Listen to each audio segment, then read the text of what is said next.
Good afternoon, good morning, good evening, everybody. It is Monday, February 23rd, and you know what that means. It is time for the High Risk Wrestling Recap. I am your host, Jeremy Pearson, enjoying this snow day.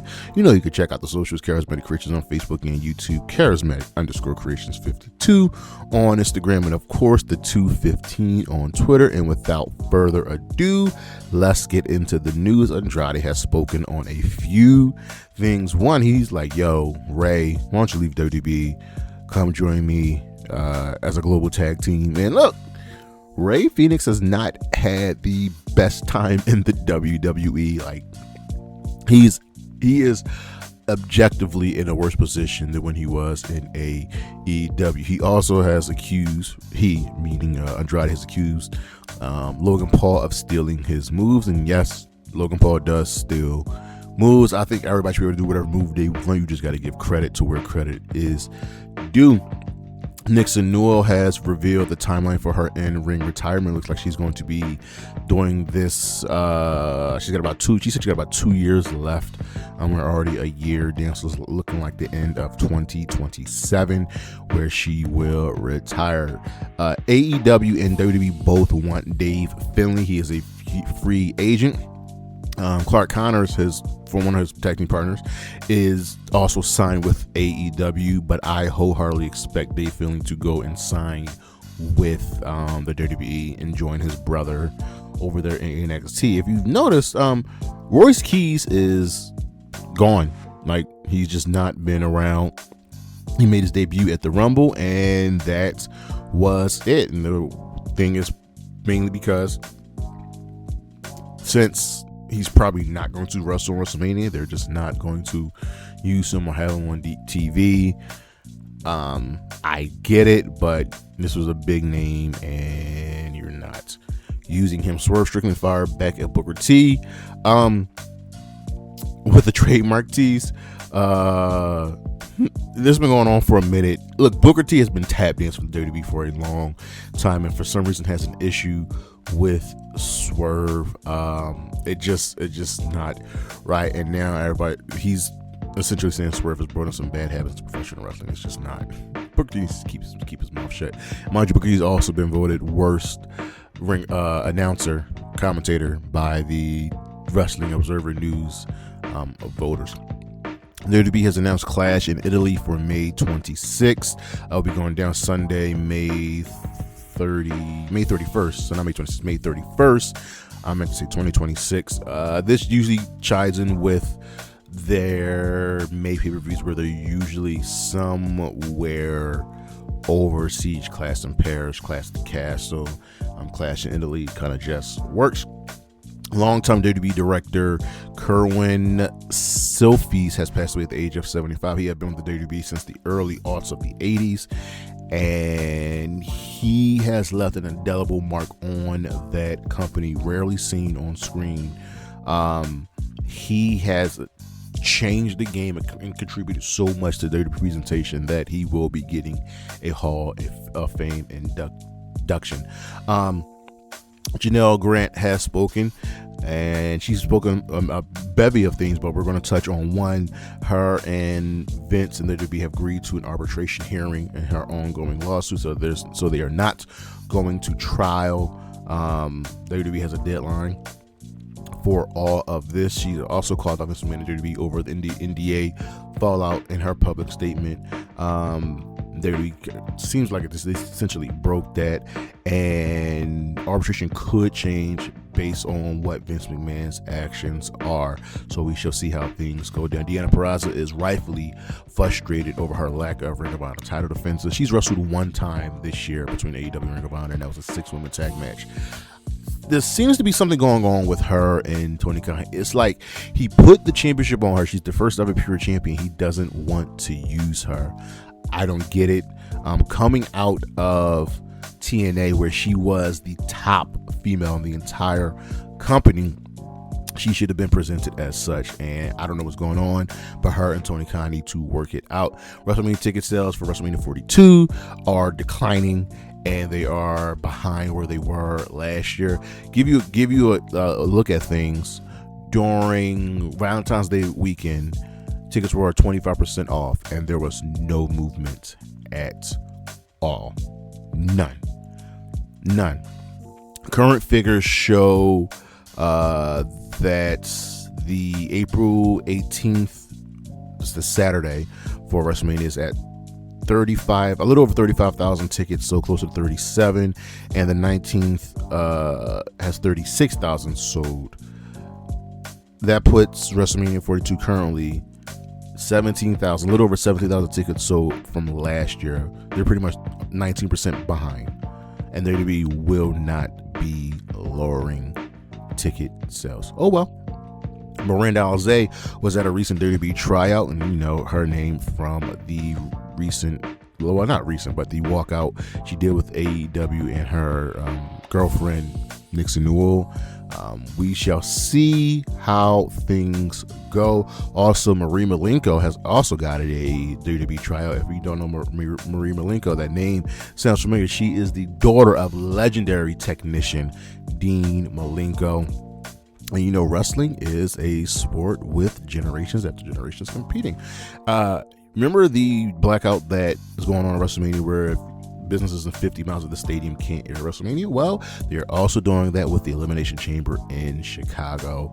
I don't know how WWE can enforce this. There are no watch parties. That's just dumb. On the injury side of things, Chelsea Green is improving from her broken ankle. She will still be sidelined, but she will also still be on TV. Chris Statlander is not cleared to compete after her strap match. Bianca Belair finally got surgery on her finger. She will be out. She's clearly going to miss WrestleMania. And Nick Wayne has returned from injury at the recent Ring of Honor tapings. He was also out with an injury, and he is still the television champion. So things happen, work out like their way. But that's the news. We should be right back with the week in review.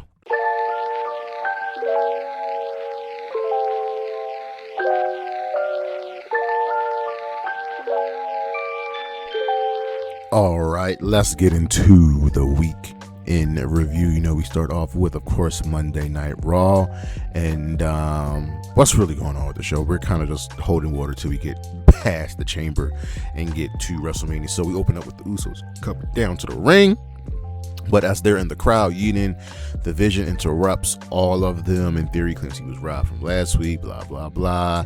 We're getting a 6-man tag match because LA Knight got involved too.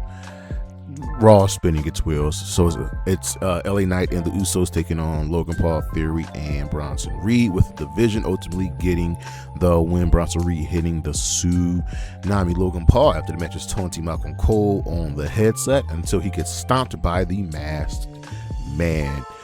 There is a rumor that we could possibly get Logan Paul versus Bad Bunny at WrestleMania. It would be hot if the Masked Man wasn't Seth Rollins but was actually Bad Bunny. That would be hilarious. We're backstage, and Pierce comes upon a giant crate. It says do not open them until 2/28/26. That is the dates of the Elimination Chamber, and he's like, send us over to SmackDown, let Nick Aldis deal with it. El Grande Americano confronts Pierce about getting an IT title shot. Pierce gives him a chance to earn one. We have a chamber qualifier between Natty, Bayley, and Asuka, and it's a good match. It went 11 minutes. On a great day, this match will go 18-20 because these three women can go, but ultimately Asuka wins, tapping out Bayley to the Asuka lock. Maxine Dupree ended up attacking Natalia on stage after the match. Backstage, Pierce is showing Femi the contract that he has for him. Let's think about it. Rusev confronts Femi. Okay. Rusev is also wearing his Rusev Day shirt. Then we transition over to the sit-down interview with Michael Cole as he's interviewing Liv Morgan. Before she can really get going, he asks her a couple questions. Dom joins, and Stephanie Vaquer comes in, sits down, runs her down in Spanish, and Liv breaks down emotionally. Essentially, Stephanie's right in that Liv has had everything, even though she's worked hard, that which can't be denied. She's been given everything, and look where she is now. Whereas Stephanie has come from a place where you have to work harder, resting is really non-existent, and the moment she gets to the company, within 2 years, she's already where Liv is. Within 2 years. Let that sink in. Go to the ring. Punk is addressed in his upcoming match against Punk against Finn Balor at the Chamber. Says Finn earned a title shot and an ass whooping, yada yada yada. JD McDonough is back, and Finn is like, "Look, I'm the real best in the world."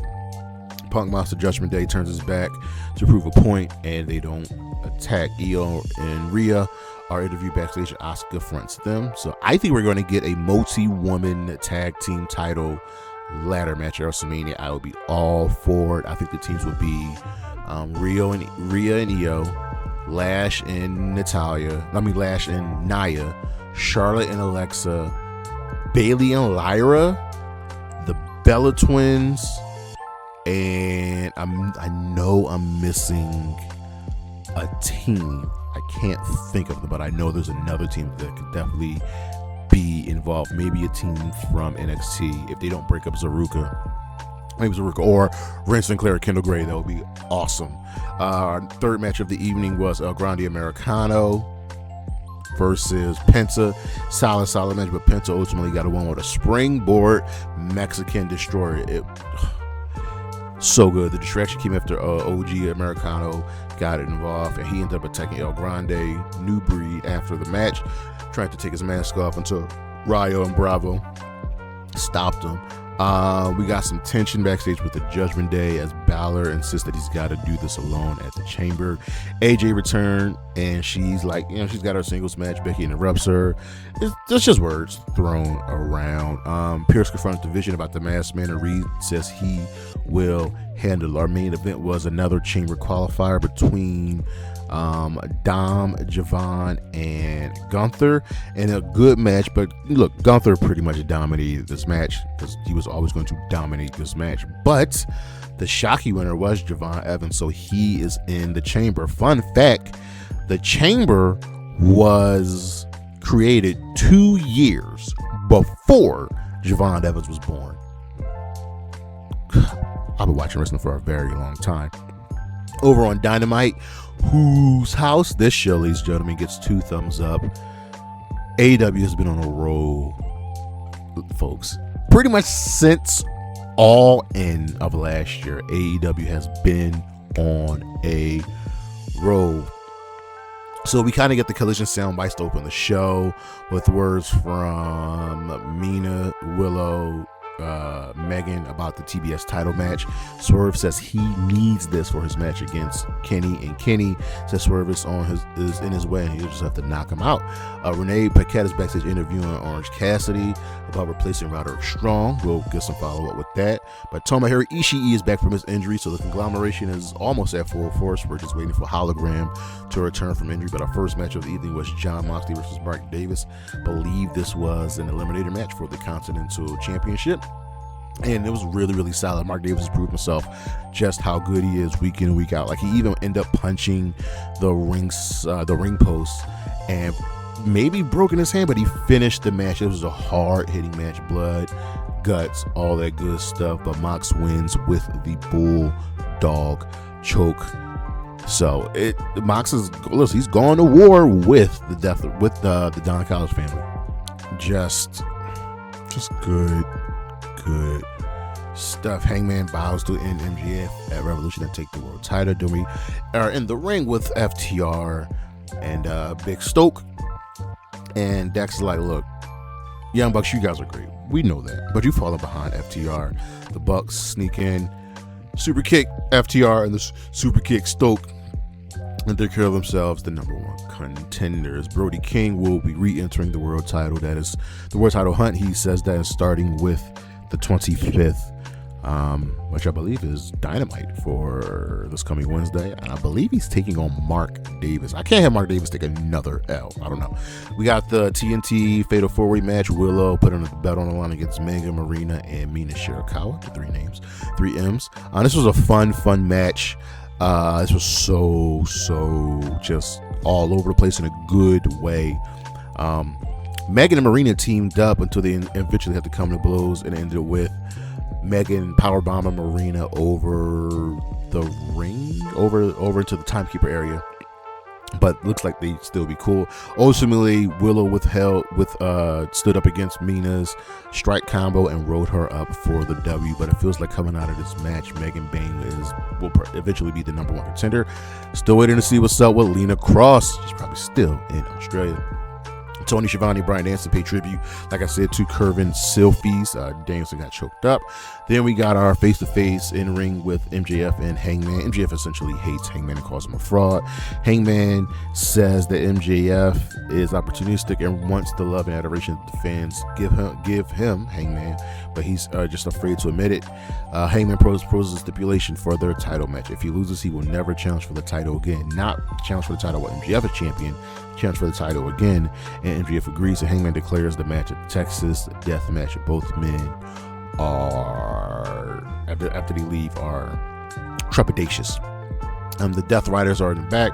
Moxley compares himself to wolves and coyotes, and Pac challenges the family for a match on Collision, and Mox wants to catch that Revolution with no time limits. This will obviously be for the Continental Championship. Orange Cassidy and Ishii took on the War Dogs, Gabe Kidd and Clark Connors in a fun match. Ishii worked despite having a leg issue. We don't know what the extent of it is. We don't know if he's fully injured, but this was solid. Clark Connors got time to really show off. Darby kidnapped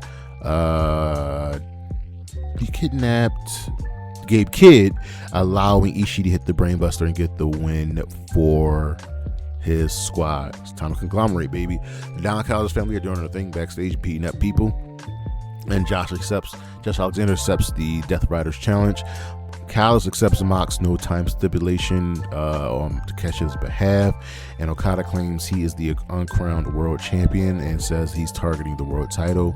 Callis wants the CMLL championship from Claudio. Hook while Joe is out, is the leader of the ops, and Shibata is in Japan scouting.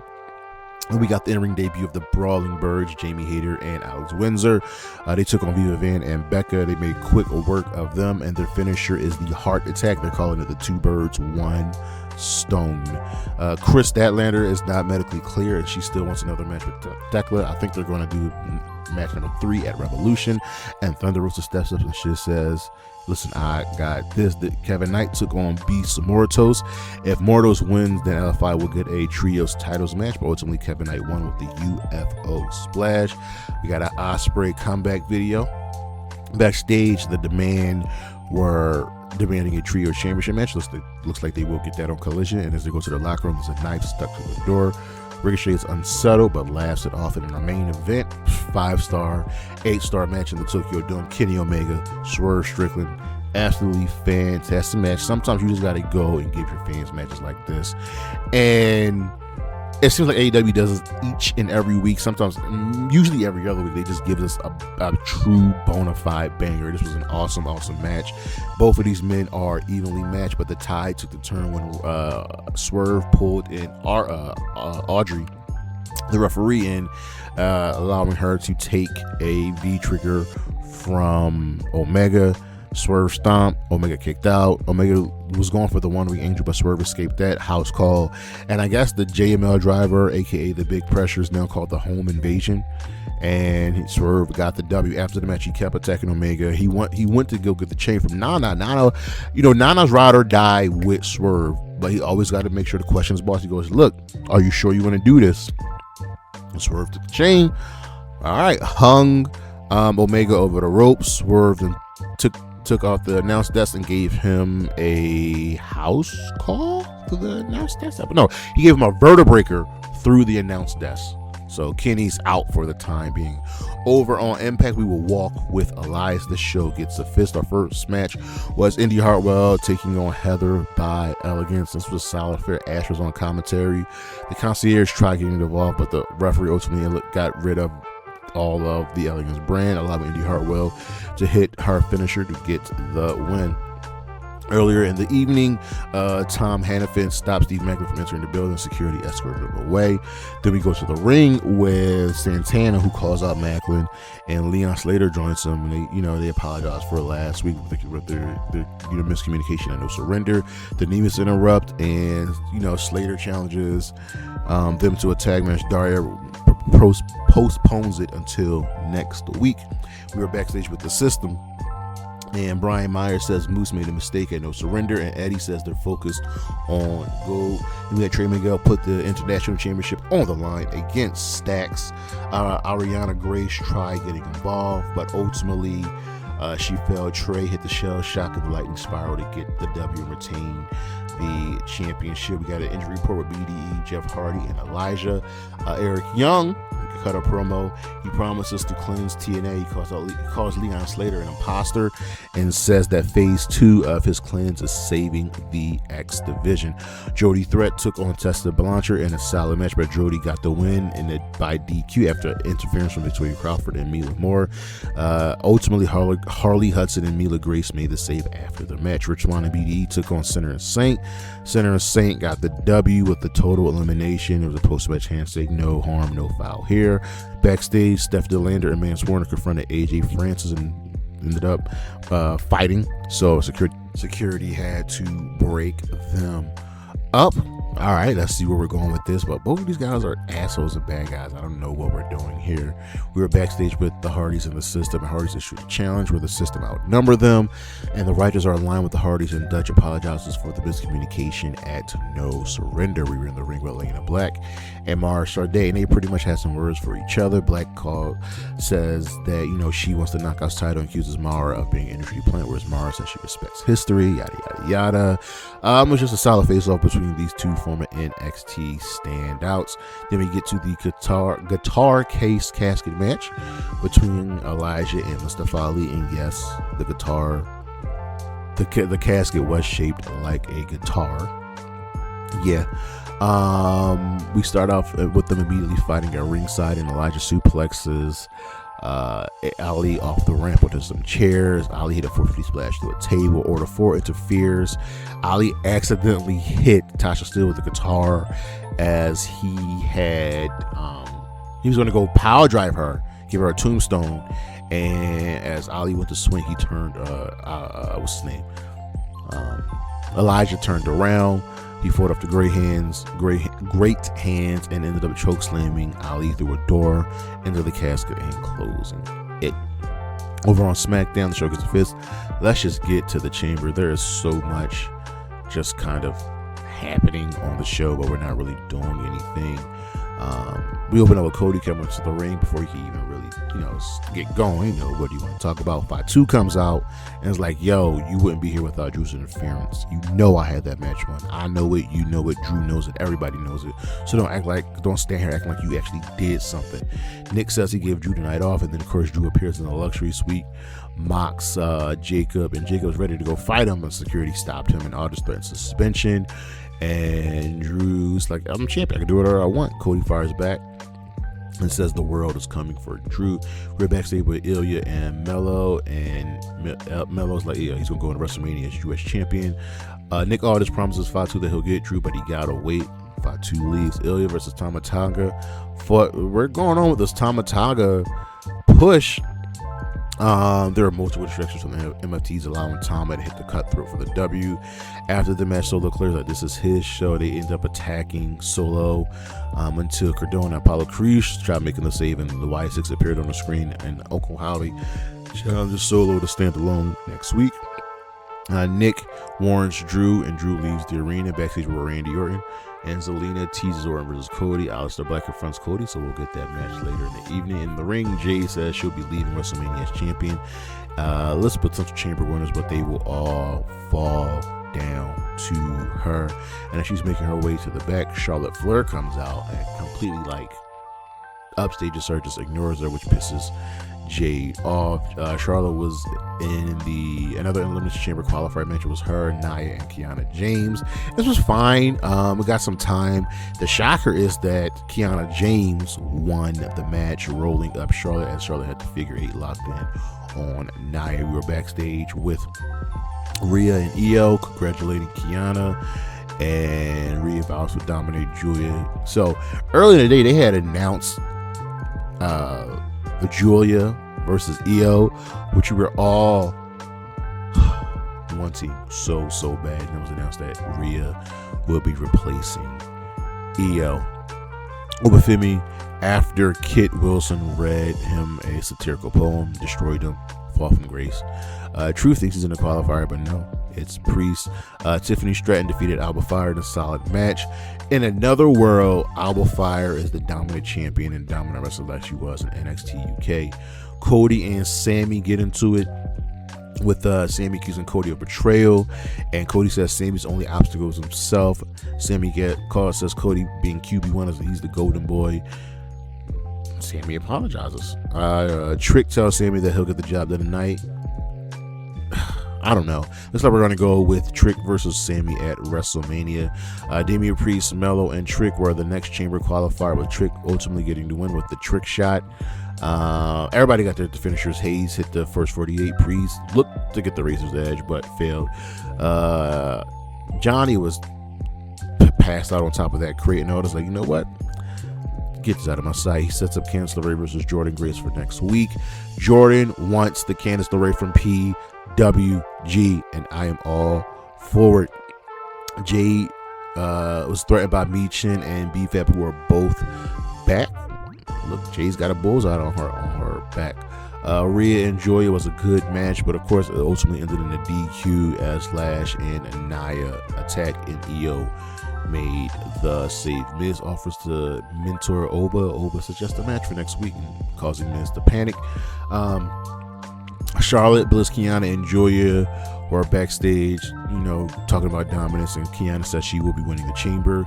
Solo says the Wyatts are nothing without the land, and Nakamura questions Tama Tonga's loyalty. We keep hitting that Tama Tonga and Nakamura's history from New Japan, but they can't even talk about it. So stupid.